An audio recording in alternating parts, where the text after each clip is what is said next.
YouTube, Rook here from Rook Geek Goodness, my little channel on the web for all things geeky and cool. On this video, guys, it's sort of a big channel update as far as what's going on with me and the channel going forward, as far as April 2018. Now, I have some note cards here where I actually jotted down some important bullet points. I'm going to refer to them. You'll see me looking down at these as this video goes on. This video is going to be about, I want to say, 8 to 10 minutes long. So sit back, relax, grab yourself a drink, and here's kind of what's going on. The last sort of channel update I did was February of this year. Now, a lot has gone on since that video has gone up. I'm recording this one about the 2nd to 3rd week of April, so here's kind of what's going on with Rook first, me, not with YouTube first. In that video, in the February video I talked about, I'll put a link up so you can actually refer to that video so you can see what I'm talking about here. I actually started a new job. I mentioned that in that particular video. I stayed at a job literally for 2 days. Literally 2 days I stayed at that job. It wasn't the job for me, unfortunately. I was doing the work of technically 3 people and trying to learn how this new business worked. It was more of an e-commerce based business. I was doing stuff that was kind of out of what I would normally do, which is what my profession really is and what I'm specialized in, is quality assurance. I do software testing.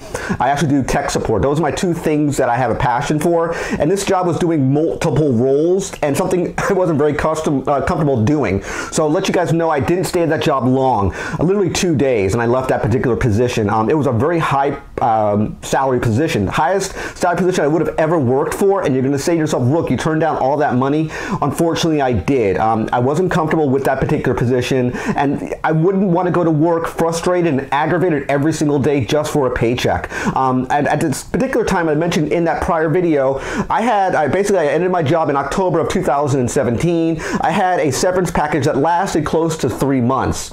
Now I have a savings stipend that I put in place that I've been living off of ever since that time. So I'm doing okay right now. It's slowly deteriorating, so I'm hopefully going to be able to find something shortly. So I'm looking definitely still in my line of expertise in that field that I really, really love. Okay, with work out of the way, let's talk about the shooting schedule. My shooting schedule has stayed the same now. I made a change in February to my shooting schedule, which was Tuesday, Thursday, and Sunday, when I would eventually do toy hunts sprinkled in between those videos.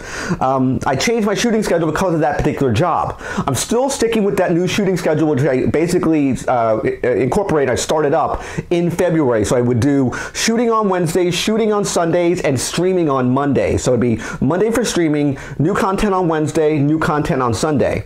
Now, I've been very, very happy with the streaming format, how it's been working. I've been getting a lot of people in my actual streams. At one time, I think one of the newer streams, I had about 10 people in my stream concurrently over a span of time. I want to thank everybody who actually stops by for my stream. I have a lot of fun doing it in real time, communicating, making a line of dialogue with my audience. It's very, very fun to do. I really, really like it. What do you guys think of me streaming? Let me know in the comments section. Hit me up in the comments. What do you think of the streaming? Do you enjoy it? Do you think I should do more streaming, less streaming? Should the stream be longer than an hour? Should I do it multiple days during a week? Hit me up also. Let me know about that in the comments. And also, if you have any ideas, thoughts for themes, hit me up as well. Things that you want me to talk about in the stream. I love to hear guys' input, what I should actually be doing. Let's talk about the loss of monetization. I mentioned this in the February video that I'd be losing my monetization for YouTube. That has actually occurred. It happened about mid-February. I believe it was February 20th, where everybody at a certain threshold, meaning 1,000 subscribers and 4,000 hours of concurrent watch time over 12 months. If you didn't make both those criteria, you would actually lose your monetization. I have since lost my monetization. One of the big things I was trying to do was mainly streaming to bump up my watch time in minutes. That was the main goal, to basically eventually get my monetization back. I haven't gotten it back yet, and really, I don't care, to be quite honest. I enjoy doing YouTube for doing what I like. I have very much a passion for this art form. I very much like shooting videos for you guys, for my audience. I have a lot of fun doing it. Now let's talk about my current content. What do I still shoot on my channel? If you're a new subscriber, you may not even know about these update videos. You might not even know what I do. Basically, my current content that I'm shooting, I basically do unboxing videos, meaning usually subscription boxes, or let's say a GameStop Funko box. I will do those as well. I will do Funko products. Speaking of Funko, usually I do an unboxing video. I will basically have the item in front of me. For example, I'll have, let's say, we'll grab this guy right here, this Bob Ross Chase Rare. I'll actually showcase this off to the audience. I'll show basically the packaging up close. I'll take the pop out of the packaging, and I will conclude what is called final thoughts for the audience member, that should they actually buy this guy here. So I do that a lot. That's one thing I do on my Funko reviews, I do that all the time actually. That's how I do my Funko reviews. I do an intro, I do a breakdown which I talk about the piece, and I do a final thoughts, meaning should you buy this item. Usually I do that all the time. I also do action figure reviews in the same sort of genre where I will have the packaging of the item out. I'll showcase it in up close in a breakdown segment. I'll then take the item out of the package. I'll showcase the paint, the articulation, the accessories, and I'll conclude the video, and again, in final thoughts for the viewer, should you buy the item I'm actually reviewing or talking about. I think I do a different approach based on any other YouTubers that are currently out there. I took a little bit of other YouTubers sort of approach and sort of mixed it with my own twist, and that's how I do all my videos as far as my Funko, my action figure reviews. I do statue reviews. I don't do them very often only because statues are extremely expensive. They have a very, very high price point, and I don't do them a lot because they're very, very expensive to get my hands on. But I do them very similar to what I do in the breakdowns. I usually have the statue here. I'll take some up-close shots of it. I'll usually put it against a back wall so you can kind of see it in the full frame. I'll go up and down the actual statue, and I'll give you my thoughts of the statue itself. I usually talk about the history of the statue, maybe who the sculptors are. I did that with my Green Lantern Hal Jordan statue review, which I talked about that guy in depth, which is one my girlfriend got for me for my birthday last year. I did a specific breakdown of that statue, who the sculptors were, the price point, how hard it is to get, any type of hot swap ability. You can basically take pieces on and off, any gimmicks where it would be, let's say, light up features or any type of weird gimmicks that statue may or may not have. I talk about that as well. And the last thing I usually do is what are my toy hunts. I usually do toy hunts. A lot of let's say, YouTubers out there will be just channels just dedicated specifically just to toy hunting, and that's all they do. That's their entire content is toy hunting, and that's good for them. That's their niche. I don't really do that. I do toy hunts sporadically. I've done a total, I believe, of 51 toy hunts in nearly 2 years of being on YouTube, which I'll talk about that momentarily. I have a lot of fun doing my toy hunts. I like bringing the audience with me on the ride. I like them to see what I find on the shelf, and I have the same level of enthusiasm when I find something very, very cool in the wild, be it a chase item like that Bob Ross Funko Pop, or a very cool action figure, something different that you may or may not even know about. You might not have those particular location or items in your, let's say, your state or your country. So I like giving these people a different perspective of me in the States, at least in South Florida that is, of things I find in the wild. The biggest problem with toy hunting is time and money. Those things cost money to get, unfortunately. So it's kind of a mixed bag. I do love actually doing toy hunting. Now let's talk about subscriber count. You might notice my subscriber count is a little over 1,500 subs, and this is sort of a deceptive number. You're going to say, well, look, aren't you happy with 1,500 subs? I'm very, very happy. The problem is that subscriber count that you see on my page or my front page isn't really 1,589 subs as far as recording of this video goes. That's not how many subs I really have. I really have. When I first started the channel back in 2016 on July 4th, I was doing everything I possibly could to ramp up my presence, my brand, do everything I could to get people. That meant sub for sub. If you're a new YouTuber or you're thinking about doing YouTube, please, please listen to what I'm telling you guys here. Don't fall into that trap. Don't go what's called sub for sub. That's basically a way you can say, hey, I'll sub to your channel, you sub to my channel. It'll increase our sub count by 1 tick, but I will never watch your content. You'll never watch mine. That's what most of the time happens. You want to have audience members, subscribers that are engaged with your content, who watch it at least on a semi-normal basis, maybe a video every couple days. The problem I'm running into when I first started YouTube is I tried to ramp up that presence, that subscriber count. I tried to push it as high as I possibly could in the shortest amount of time. It worked for a while. The problem when you do sub for sub, or when you buy subscribers, you can actually do that, which is something very much against YouTube's terms and conditions, so I highly, highly recommend not doing that. It basically gives you a higher subscriber count, but basically your views and your watch time in minutes is lower. That's what's happening to me, and that's one of the reasons why I lost my monetization, because I have a higher subscriber count and I don't have the watch time to back up that actual subscriber count. They're not equal. It's elevated. One is much higher than the other. So that's what's happening to me. So I do not recommend doing sub for sub. Now, if you look at my subscriber count, as I just mentioned, the biggest problem is the subscriber count looks very, very high. It looks inflated. That's what they call on YouTube what's called, quote unquote, a dead subscriber, meaning they're subscribed to your channel, but they haven't watched any videos in an extended period of time. I've looked at my analytics for the last few months, and I've been seeing a steady decline in my views based on the same content I normally put out. That would lead me to believe that my subscribers aren't watching my content as much, and they're probably subscribed, but they're considered quote-unquote dead now to me. I wish they weren't dead to me, but that is just the nature of the beast. Unfortunately, just like programming on TV, just like trends in the marketplace, just like YouTube, it's a parabola, it's a curve, it's a wave, where basically you ramp up, you'll get to a plateau, and you'll start falling down. For one thing or another, the rise can be much longer and stay longer, depending on the things, sci-fi, fantasy, everything has a threshold where it'll start to decay and drop out. Unfortunately, my channel has started doing that. I'm trying to sort of recover from that. But I would say, quite honestly, if you look at my subscriber count, I want to say between 30 and 40% of my current subscribers are dead subs. That 1,500 plus subscriber count should be more about 1,000 if you want my honest opinion. I don't think I'm nowhere near 1,500, because if I was near that, I would have much higher view counts and much longer watch time in minutes. That's currently not happening, which leads me to believe there are dead subscribers. Now, which leads me to sort of some mixed feelings, unfortunately. Much like any TV show that you normally watch on TV, there are times where certain programming just isn't cutting it any longer. And this is why I talked about the stuff I did before first and coming to these points now.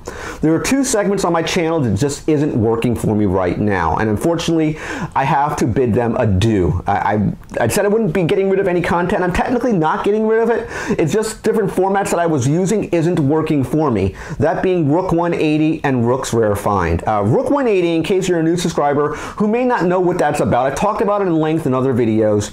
Basically, Rook 180 was a way for me to fix a problem. I had an issue about over a year and a half ago where my internet was so slow to upload a 5-minute video would take me over 2 hours to upload it. It wasn't high speed, it wasn't fiber optics, it was almost like the equivalent of dial-up. It was extremely, extremely slow. And it took me so long to upload a video, I had to come way to fix it. And I decided to make very bite-sized videos where I would basically be under the clock. I'd have to review something in 3 minutes or less. That's what I designed Rook 180 about, was to fix a problem. And I've been riding this sort of wave of Rook 180 ever since.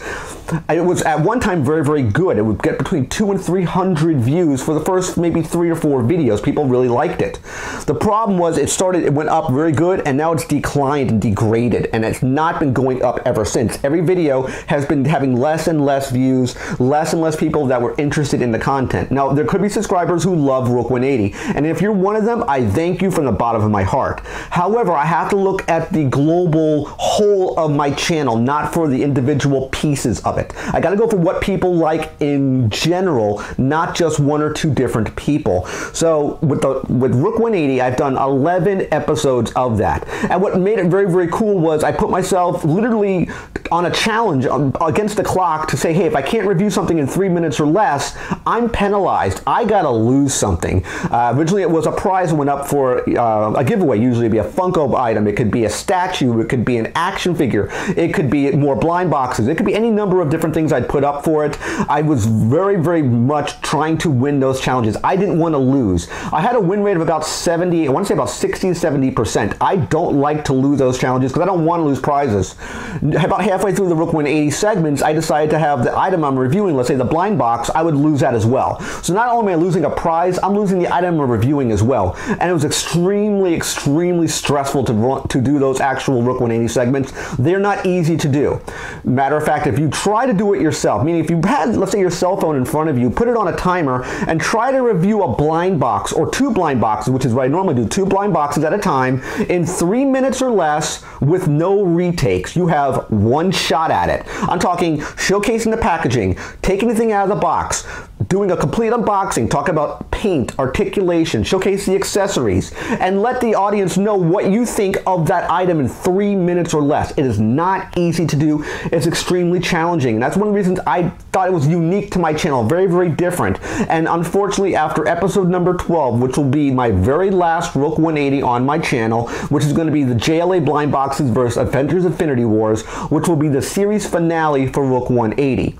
Now, will that be completely gone forever? I don't know yet. I really don't know. I can't say whether or not it's going to be dead. I would love to do like a Rook 180 with a co-host, meaning if I had another YouTuber with me, if I had, let's say, Cletus Selden with me, or if I had maybe a Facebook person with me. I think it'd be cool going back and forth with that person under the clock with that person. I think that'd be a very, very cool idea. But right now, unfortunately, Rook 180 is going to be going away with the last episode, number 12. I highly love Rook 180. It's something that was completely different that no one, as far as I know on YouTube, really was a trailblazer to do something daring like this. I could see full channels being dedicated for this sort of format. I could definitely see that. If I had sponsors in place who would give me stuff to, let's say, review, which I did with, let's say, Entertainment Earth, but they weren't giving me, let's say, blind boxes to do. If I had other sponsors to do for a Rook 180, I would do that in a heartbeat. But again, I was putting everything up myself. Everything would come out of my own personal collection. So basically, I had all the risk and reward based on Rook 180. Well, that's going to end as far as episode 12, which will be the last Rook 180 segment going forward. And I mentioned one other segment, which is Rook's Rare Finds. It was a way for me to try to give back to the community. I've only did, I think, 2 episodes of Rook's Rare Find, which is one of those segments where on paper looks really, really good, but implementing it didn't work out the way I wanted to, because Rook's Rare Find was me going out in the wild and trying to find something for a great deal, usually a deal you couldn't believe, and I had to bring documentation to prove it. Video, flyers, receipts, something that would say, hey, yes, I found this item in the wild, and you could basically take a screenshot or a picture or print out that particular item and use it to get a discount for yourself. That's what I was trying to do with that segment. Unfortunately, it doesn't work the way I wanted to, and that one's going to be canceled as well. So with those 2 segments going away, Rook 180 and Rook's Rare Find, what am I going to be doing with the channel going forward? Hopefully starting a job shortly, as I mentioned at the beginning of this video. That's my goal right now, is to get back to work. I'm still going to be shooting videos the way I normally do. Still content for Monday for streaming and videos for Wednesday and Sunday. That's not going to go away. That's still going to be in place because I do love doing YouTube. I'm not going to be wrapping the channel up anytime soon. I don't want to do that. I have something in place for my 2nd anniversary. As I mentioned a couple minutes ago in the video, I started a channel July 4th, 2016. So I'm coming very close to my 2nd year anniversary on YouTube, and I have an idea which I talked about a stream, I think 2 streams ago. I've done it for close to a month and a half now, and I definitely love streaming. But I talked in that stream an idea I want to do. I want to get Tate's Comics involved in this sort of anniversary. I got to work out the deals with him. It's a really cool idea. I don't want to spoil anything. If you watch that stream, you kind of know what's going on, but I don't want to give any other spoilers out to you guys about what I want to do. I think this is a very, very cool idea going forward. But I wanted to let you guys know kind of what I'm going to be doing going forward. I got all my notes here answered. Definitely, I want to thank all my subscribers who are still with me and enjoy my content. I do apologize that I'm going to be cutting out Rook 180. I know a lot of people who really like that content, but it's just not for globally throughout all my subscribers. If you guys liked that content, more people would have watched it. Unfortunately, it has not happened. I would get stragglers every once in a while who watch that content, but it's not consistent, and that's the problem I'm looking at. I need consistency through my actual content, and it wasn't there for that particular piece. Even my Funko stuff, sometimes hit and miss. My action figures are probably the lowest segment on my channel, but I really like doing my action figures. That's usually hit and miss too. Usually Funkos, I would get between 100 and 150 views on my Funko. Action figures can range. Usually I get between 60 and maybe 200 views. It all varies. And I'm not really concerned with views per se. It's watch time in minutes. That's what I'm really striving for right now. If I had 3 people who watch my videos but watch them for 60 and 80 minutes a piece, that means more to me than 100 views that watched it for a minute. I have more value with the watch time in minutes than the views themselves. That's what's very, very important to me. So I definitely hope you like this sort of update in April, this big channel update. Definitely click that like button. Always click subscribe with a picture of my face. When you subscribe to my channel, click the bell icon to be notified of my latest videos. And last but not least, you can click Windows over here to watch more of my content. Thank you guys for watching my channel update. Take care, and bye-bye.